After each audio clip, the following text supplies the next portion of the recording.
Olá, sexto ano! Vamos continuar a estudar o sistema respiratório? Na aula de hoje, nós vamos estudar o caminho do ar no nosso corpo e os movimentos respiratórios. A respiração pulmonar é responsável pelas trocas gasosas entre o organismo e o meio ambiente. As trocas gasosas também são chamadas de hematose. Então, a hematose é igual a trocas gasosas. E quais são esses gases? Nós já falamos na última aula, né? Nós inspiramos o gás oxigênio e nós expiramos o gás carbônico. O gás carbônico é produzido nas nossas células. Então, quando nós trocamos o gás para as nossas células, nós estamos liberando o oxigênio e retirando o gás carbônico. O gás carbônico ele não é muito bom para o nosso organismo, por isso que nós expiramos ele. Agora nós vamos ver o caminho que o ar percorre no nosso corpo. Em primeiro lugar, só relembrando aqui, na aula passada nós estudamos cada órgão que faz parte do sistema respiratório. Então, se você não lembra, está com alguma dúvida, volta na última aula para você poder entender. Porque aqui nós vamos falar do caminho. A importância do órgão, a estrutura, nós já falamos na aula passada. Então, em primeiro lugar, o ar entra no nosso corpo por meio das narinas, que são as aberturas do nosso nariz, ou pela boca, e segue pelas cavidades nasais, essa estrutura aqui. Os pelos e muco presentes nessas cavidades ajudam a filtrar o ar, retirando impurezas como poeira e micro-organismos. O muco ajuda também a umedecer o ar que inspiramos. Nessa cavidade, além do ar ser filtrado e umidificado, ele é aquecido graças a grandes quantidades de vasos sanguíneos presentes no local, que permite que o calor do sangue o aqueça. Então, aqui nas narinas ocorre o quê? A filtragem, como se fosse realmente um filtro, que vai impedir com que algumas impurezas, alguns micro-organismos, poeira, não entrem no nosso pulmão, somente o ar. Então, por isso que às vezes a gente fica aí com o nariz sujo e tem que limpar. São as sujeiras. Passar o cotonete, não passar o dedo, porque como eu disse aqui, são micro-organismos, são organismos patogênicos muitas vezes, Então, por isso que a gente não pode comer a meleca, pessoal? Por favor, e sempre limpar com cotonete, com água.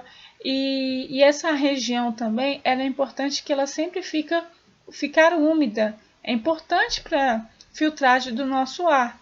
O que ocorre também, principalmente nessa estação do tempo muito seco, é que pouca umidade na região. Então, a gente tem que umedecer com soro fisiológico, ou outros produtos aí, porque isso traz um incômodo muito grande para a gente, A gente começa a coçar o nariz, muitas vezes pode até sair sangue. Então, nessa época de tempo mais seco, umidade mais baixa, a gente tem que usar o soro fisiológico para umedecer.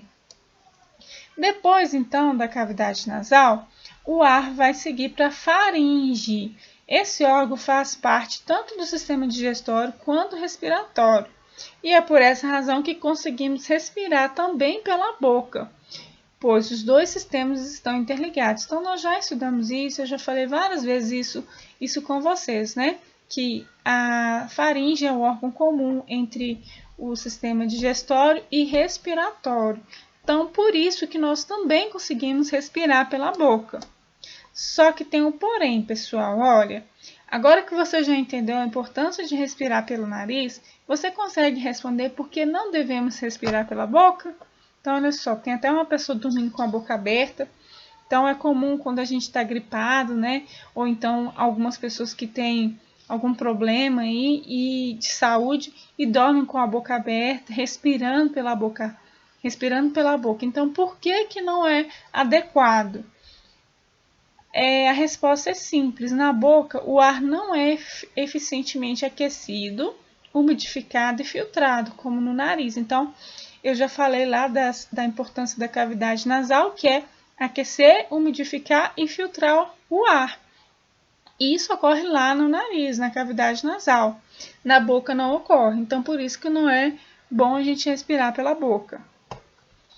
E aí, depois que ao passar pela faringe, o ar segue em direção à laringe, Nesse local estão presentes as pregas vocais, que vibram com a passagem do ar e garantem a produção dos sons. Vale destacar que a laringe existe uma estrutura denominada epiglote. Quando o alimento é engolido, a epiglote impede a passagem do alimento para a traqueia, garantindo que ele siga em direção ao esôfago.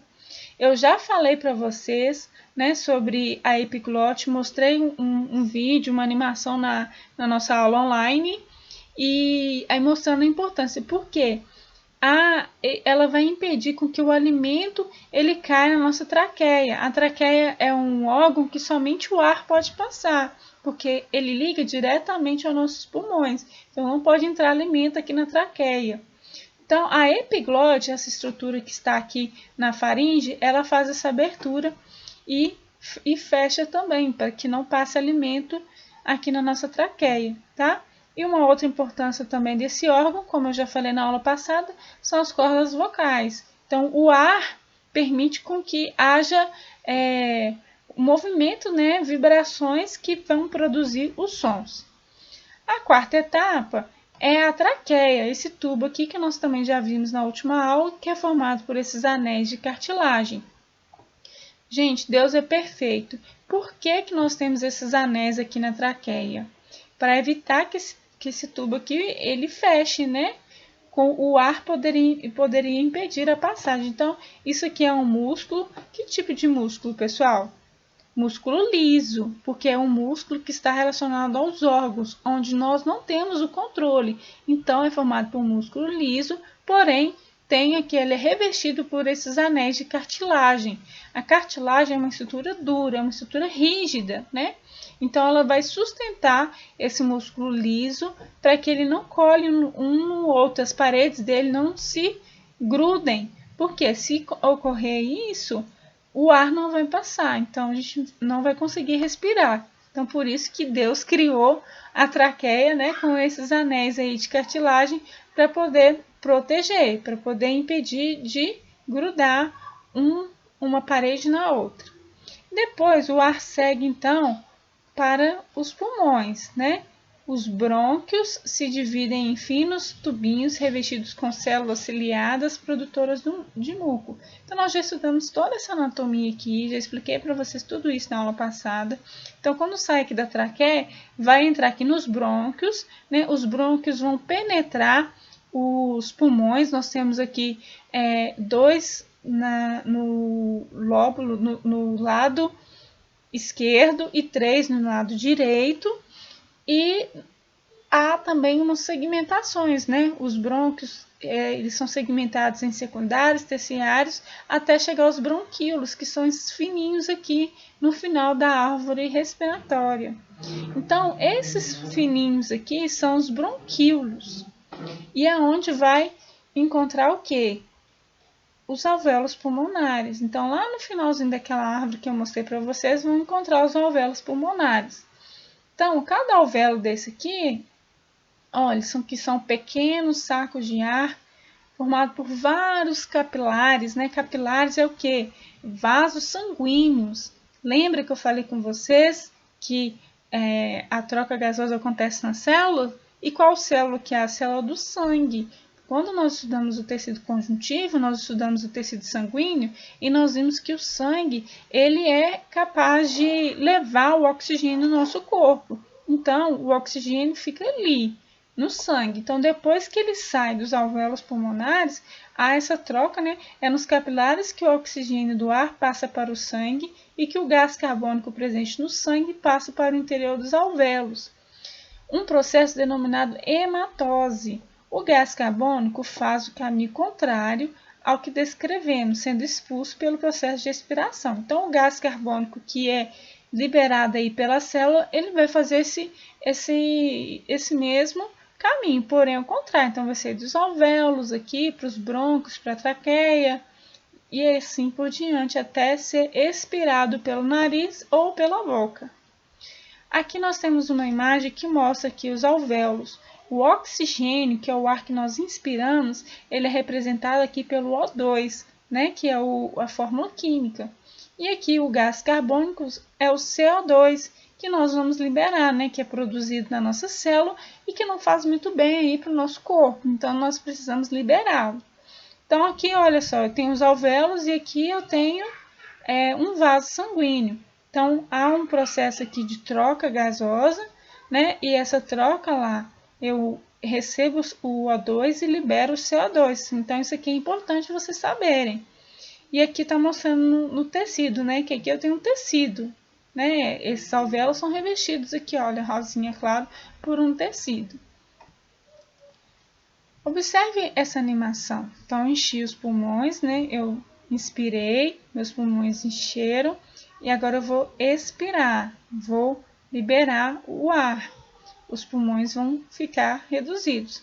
Observe aqui, mais uma vez, quando ele inspirar, olha aqui embaixo, tá vendo? Isso é um músculo. E agora ele vai expirar, o músculo ele movimenta. Então, o que movimenta aqui? O que está movimentando aqui os nossos pulmões, fazendo com que ele puxe o ar, são esses músculos aqui. Que músculos são esses? Então, é muito importante vocês saberem também.